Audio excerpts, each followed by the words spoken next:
Every Who down in Whoville liked Christmas a lot, but the Grinch, who lived just north of Whoville, did not. The Grinch hated Christmas, the whole Christmas season. Now please don't ask why, no one quite knows the reason. It could be, perhaps, that his shoes were too tight.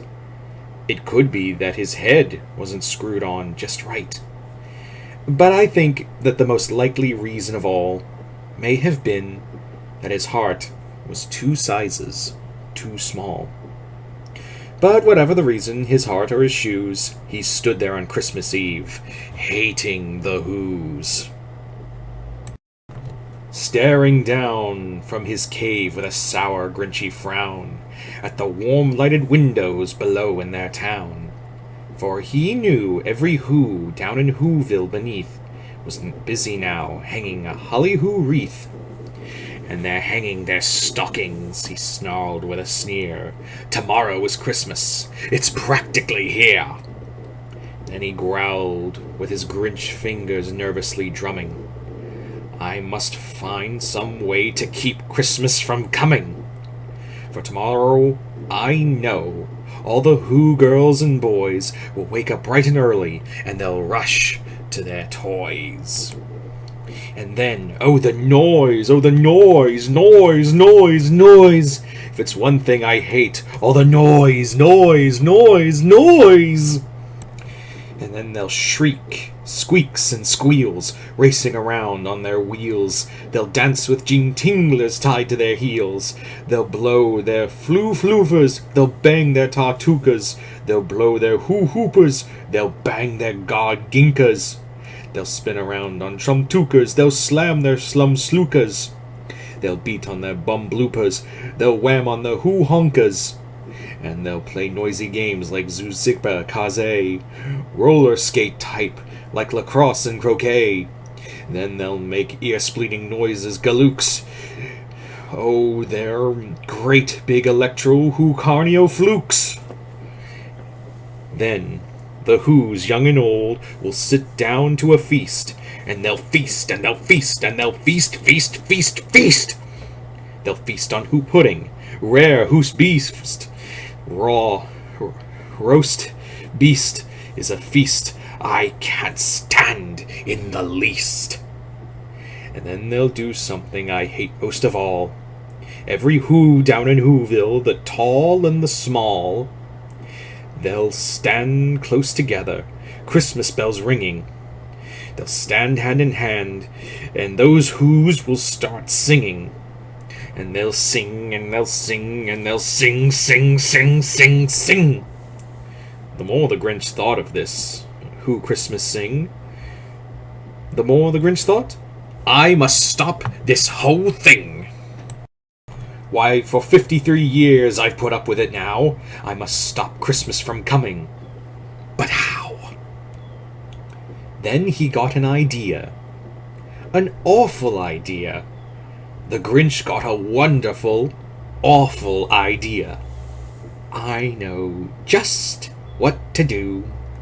The Grinch laughed in his throat. I'll make a quick Santa Claus hat and coat. Then he chuckled and clucked, what a great Grinchy trick! With this hat and this coat, I'll look just like Saint Nick.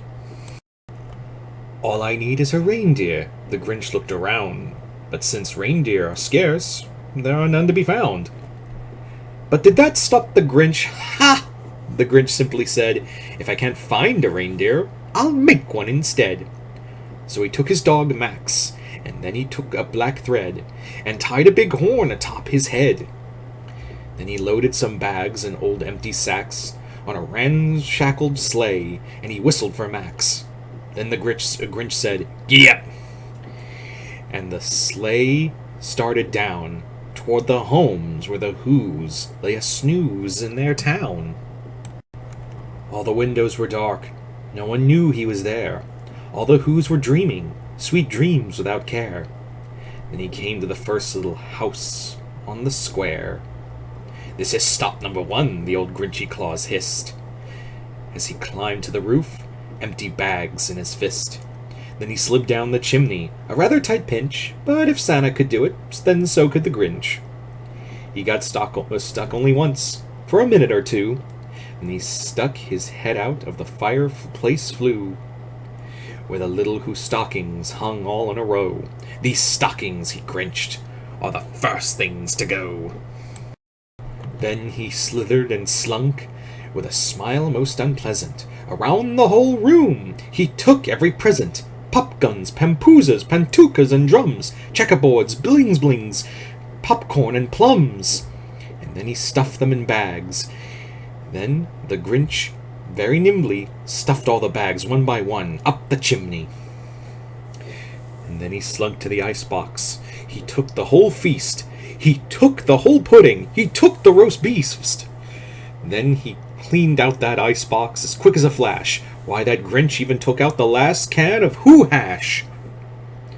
Then he stuffed all the food up the chimney with glee. Now, grinned the Grinch, I will stuff up the tree. As the Grinch took the tree, he started to shove. He heard a small sound, like the coo of a dove. He turned around fast, and he saw a small Who, little Cindy Lou Who was no more than 2.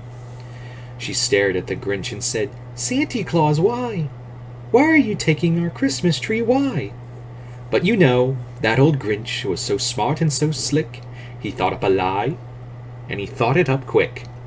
"Why, my sweet little tot," the fake Santa Claus lied, "there's a light on this tree that won't light on one side. So I'm taking it home to my workshop, my dear.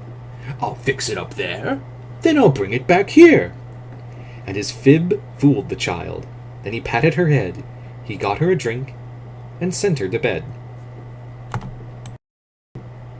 And when Cindy Lou Who was in bed with her cup, he crept up to the chimney and stuffed the tree up. Then he went up to the chimney himself, the old liar, and the last thing he took was the log for their fire.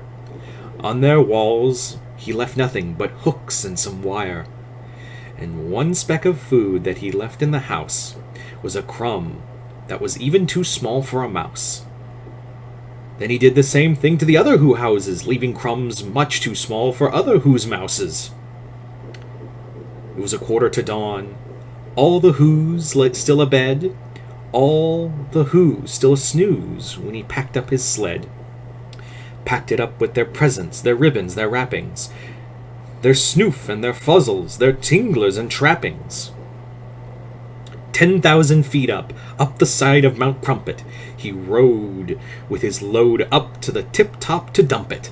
"Pooh-pooh to the Who's," he grinchily hummed. "They're finding out now that no Christmas is coming."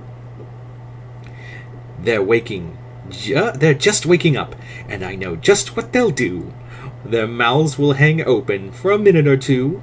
Then the Who's down in Whoville will all cry, "Boo-hoo!"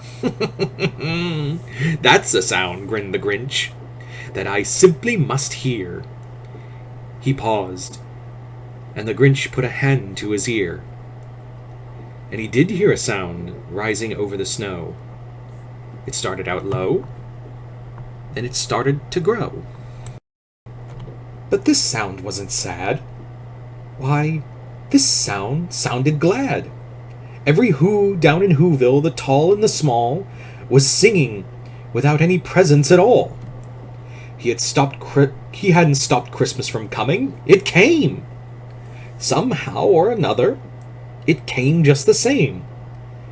And the Grinch, with his Grinch feet ice cold in the snow, stood puzzling and puzzling. How could it be so? It came without ribbons. It came without tags. It came without packages, boxes, or bags. He puzzled and puzzled till his puzzler was sore. Then the Grinch thought of something he hadn't before. Maybe Christmas, he thought, doesn't come from a store. Maybe Christmas, perhaps, means a little bit more. And what happened then? Well, in Whoville they say that the Grinch's small heart grew 3 sizes that day. And then the true meaning of Christmas came through, and the Grinch found the strength of 10 Grinches plus 2. And now that his heart didn't feel quite so tight, he whizzed with his load through the brimming morning light. With a smile to his soul, he descended Mount Crumpet, cheerily blowing hoo-hoo on his trumpet. He roared into Whoville, he brought back their toys, he brought back their floof to the Who girls and boys.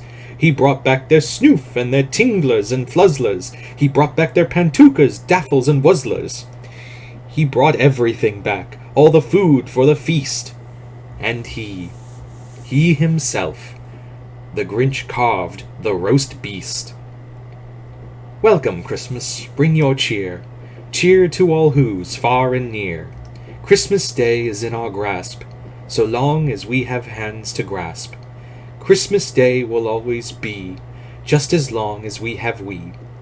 Welcome Christmas while we stand, heart to heart and hand in hand. Merry Christmas, everyone.